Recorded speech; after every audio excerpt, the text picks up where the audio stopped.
No, it'll be fine. Who needs an elf on a shelf? I've got a drinker with a thinker. And a pika. Hey everyone, thanks for returning. It's time once again for the Golden Age of DC Comics 365 Days, where I take this beloved coffee table book given to me about 2 decades ago by one of my best friends. This has been surfing my coffee table ever since, providing me with a constant source of comic book shop style conversations, the kind I intend to recreate here today with you. Indeed, I am using this book for its intended purpose. It's a 365 days book. We're going to open up to today's date, which is October the 28th. We're going to look at some comic book art of an antediluvian age. We're going to read the blurb, and then we're going to talk about comic books. And we're going to talk about comic books every day for the rest of the year. You got it right here. This channel, our conversation. Thank you so much for being part of this conversation. You are the most important ingredient in our recipe here. Keep those comments coming. Keep this conversation going. We've been talking about comic books every day all year so far, and we only got 2 more months to go. And let's end strong, keep it going, and do this together. The Golden Age of DC Comics runs between 1938 and 1955. The Silver Age between 1956 and 1970. The Bronze Age, I'm a Bronze Age baby myself, 1970 to 1985.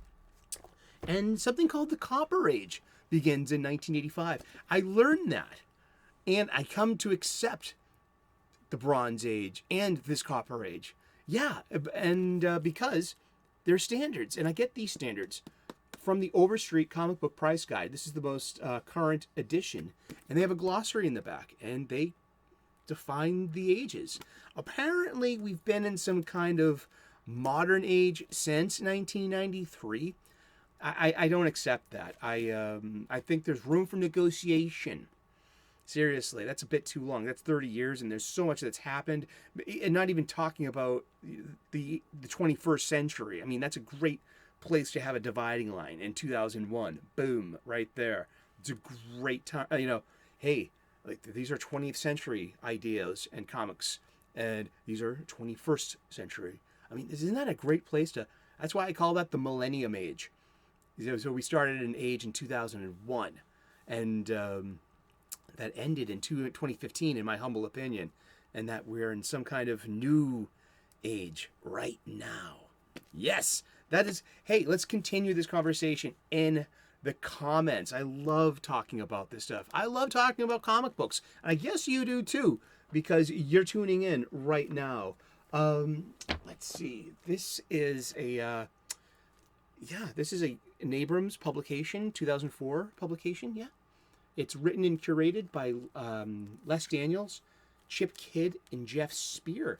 And there's a link to the Amazon page in the description. If you want your own copy, you can get a used copy, give an old book a second life. I love doing that. I've become quite fond of getting secondhand books because, you literally are giving an old book a new life.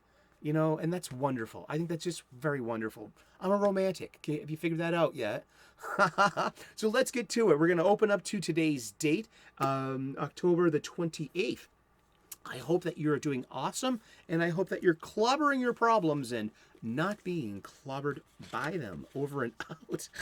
Oh, geez. Well, it is like Halloween-y. Halloween's in a couple of days, so it's getting a little evil in here. I've been working on my evil laugh. I have. Yes. F's in the chat if you like my evil laugh. How's that? This is art by Leonard Starr from Black Magic #1, October-November of 1950. I know Junior's toy is just a doll, an old rag stuffed with straw, and yet I can't help feeling that it's alive, evil, dangerous. My dolly is the devil. I shouldn't talk. I got these 2 characters with me. This is a Pikachu. I've loved my Pikachu. Pikachu's been with me for 20 years or more. I just love the design. I love anime. I love Japanese things. and this is just a very well designed piece of it, of anime, and what a nice character, what a great archetype, and this is the Critical Drinker, is plushie, and I call him Little Willie. If you know his books, Will Jordan writes pretty good action adventure books. Check out his Ryan Drake series, and he's got a new book called Dark Harvest, which is a new property, a new story. So looking forward to reading that one as well. All right, it's October 28th, and let's read the blurb. Joe Simon and Jack the King Kirby, one of the most successful teams in the history of comic books, were known for their work in the action vein. But they are also credited with creating the first romance comics. And in the 1950s, when horror came into vogue, they produced and packaged Black Magic, which DC reprinted in the 1970s. The artwork here is not Simon and Kirby. The credit goes to Leonard Starr, whose long-running newspaper strip, On Stage, was introduced in 1957. The theme of the demonic doll is familiar to aficionados of the terror tale. What's unusual here, especially for the 1950s, is that the toy belongs to a boy. Indeed.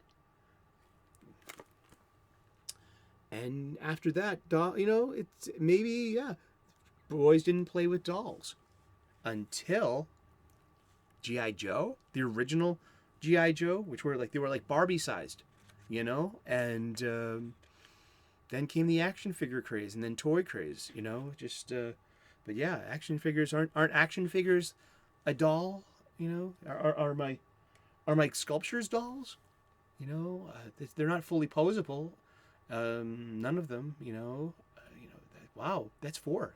Are those 4 dolls? I do have, Legos. Are Legos dolls?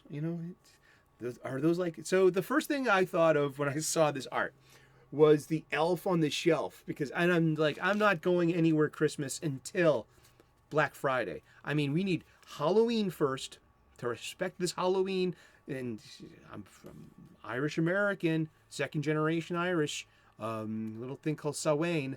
I mean, it's a thing. Look it up. It's ours. I know, I'm going to get some shit for that. I usually do. I say that every year, though. I mean, I expect it at this point, talking about Samhain and its effect on Halloween, and just and then not being, and actual authentic Irish from Ireland, saying you bloody Yank, and don't fucking do the accent, Sully, because, it's my grandfather's accent. It's my grandmother's accent. I grew up in a house of brogues, and I can do voices and I can do accents. And so either my Irish accent either pleases some Irish or really pisses them off. And so this is, but I thought of Elf on the Shelf, which is a Christmas thing. So we're not getting into Christmas until, so after Halloween comes what? Thanksgiving. Yes, thank you. Thanksgiving, please. Oh, we're going to have Thanksgiving first. And then we can play Christmas music. I have a set list on my iPod, dude. That's a haro. If for any Gundam fan out there, I have a full-on Christmas list. I love Christmas music, to be honest, and I will only start playing the Christmas music the day after Thanksgiving on Black Friday. Exactly. Yeah, I hate hearing Christmas music before Black Friday. It pisses me off. It makes me sad in a way too. I mean, Christmas has its own special season, and so none of that Mariah Carey BS before Thanksgiving. Thank you very much. That's my 2 cents, right? So my dolly is my devil. So it's like this evil elf on a shelf. It's awful, huh? And what is an elf on the shelf? I mean, seriously, children's illustrated books I believe, are officially part of comic book sales, tracking and a part of the the health of the comic book business. So you have things like Scholastic involved in inflating numbers or making them look better. Or maybe is it fair? Is it unfair? Who knows? Is it a correct representation of something such as the monthly floppy? Exactly. But Elf on the Shelf, A Christmas Tradition, is a 2005 American picture book for children. It's written and illustrated, and it's a Santa Claus themed story, and it's explained how Santa knows who's naughty or nice is because of the surveillance system he has with the elves, and Elf on the Shelf. And I remember Elf on the Shelf was fucking huge for a few years in the early 20th century. But I like this part here about the criticism. Atlantic columnist Kate Tuttle calls the Elf on the Shelf a marketing juggernaut dressed up as a tradition whose purpose is to spy on kids. She argues that one shouldn't bully one's child into thinking that good behavior equals gifts. I'm not even a parent. And I just think oh gosh, this is postmodern bullshit. Writing for Psychology Today, David Kyle Johnson calls it a dangerous parental crutch, with much the same reasoning as what he terms the Santa lie. Oh man, think about the messaging that says. The rule using the elf in public school classrooms has been criticized for making children feel excluded if their families do not celebrate Christmas or Santa Claus. And this is why we can't have nice things, because of the postmodernists. I said that. I meant it too. But I like there's a Jewish counterpart to the Elf on the Shelf. The mensch on the bench. I love that. One of my best friends at work is a rabbi. He's a rabbi chef. We actually went through a harrowing experience together when we lost a beloved coworker to a cardiac arrest during work, and he was there, and he's a great guy, Rabbi Chaim, and he's a mensch, and I'm a mensch. He calls me a mensch, and I love that, and I love that guy, and I love Jewish people, and I think this is great. The mensch on the bench.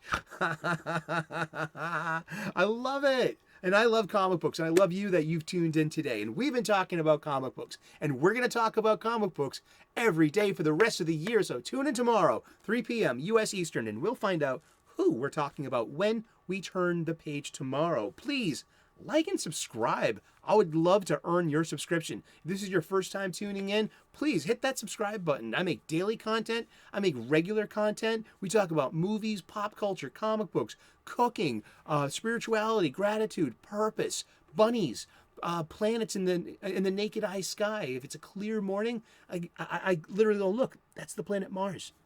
I love that. I love pointing out planets to people. It just it blows their mind. Like, really? That big? That's Venus? Yeah, that's Venus. Isn't that? I think that's the coolest thing. And I love saying that. Like, isn't that cool? That's like one of the best parts of this show. I say that a lot. So thank you so much. It's so cool that you dropped by today. God bless. Namaste. Good luck. And we will see you again tomorrow in those funny pages. Ciao. Bye-bye.